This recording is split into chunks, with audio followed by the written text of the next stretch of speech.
네, 오늘은 백분율표 마지막 시간입니다. 이 백분율표에 대한 실습을 통해서 몽땅 다 정리해 볼 생각인데요. 우선 두산인프라코어 지난 2007년도 겁니다. 지금 게 아니고 2007년도부터 2008년도까지의 포괄 손익계산서를 먼저 띄워보겠습니다. 자, 이 자료만 가지고 회사가 지금 잘 되고 있다, 안 되고 있다 아실 수 있겠습니까? 전문가도 잘 몰라요. 그러면 이 손익계산서를 토대로 백분율표를 만들어 보겠습니다. 어떻게 하시라고요? 모든 항목을 맨 위에 탑라인, 매출로 나눠서 일일이 기록해 두면 자, 요 표가 이렇게 바뀌게 됩니다. 자, 한번 보시기 바랍니다. 이제는 비로소 어디가 잘못됐는지 훤히 다 보입니다. 제가 좀 보시기 쉽게 붉은색으로 중간쯤에 표시해 놓은 곳이 있는데요. 영업 외 손익 부분을 한번 보시기 바랍니다. 잘 한번 보세요.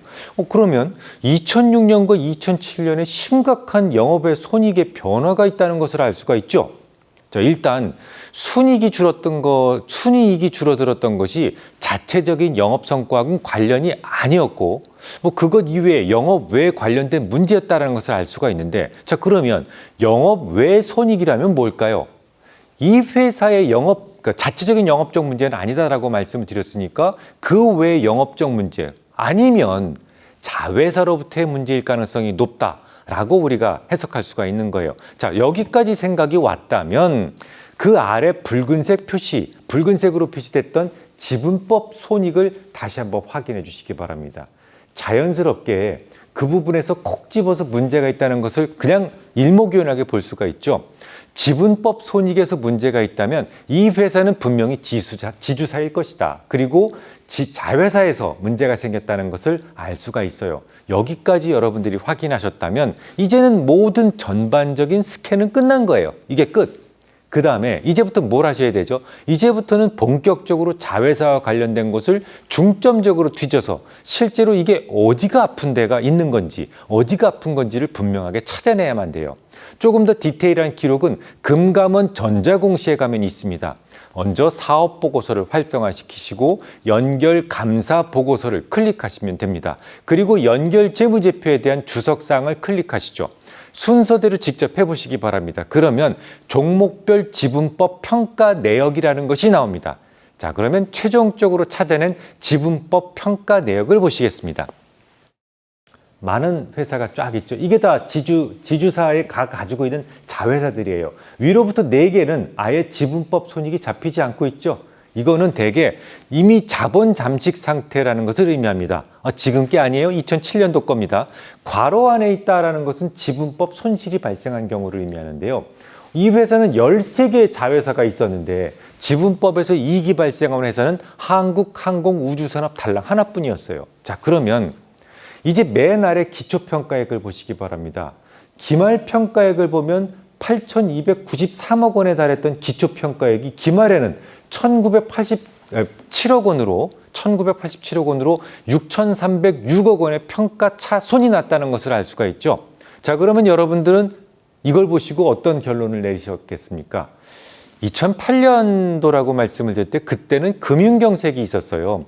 금융경색이라고 하는 것은 이 두산인프라코어보다는 레버리지가 큰 해외 자산에서 힘겨운 실현이었던 것을 알 수가 있습니다. 그러면 왜 해외 자산이 더 큰 타격을 받았을까요? 그건 나중에 해외의 자회사를 가지고 있는 회사 편에서 다시 한번 자세하게 설명을 드릴 겁니다. 자, 그렇다면 이 종목에 대한 안전한 매수 시점은 언제로 잡으셔야 될 것 같습니까? 항상 이건 철칙입니다. 그 회사가 주가가 떨어지고 있다면 분명히 그 회사를 누르고 있는 가장 큰 악재가 있어요. 그 악재가 해소되어야만 주가는 반등이 가능합니다. 다 보셨잖아요. 스캔을 통해서 가장 큰 악재가 뭐라고요?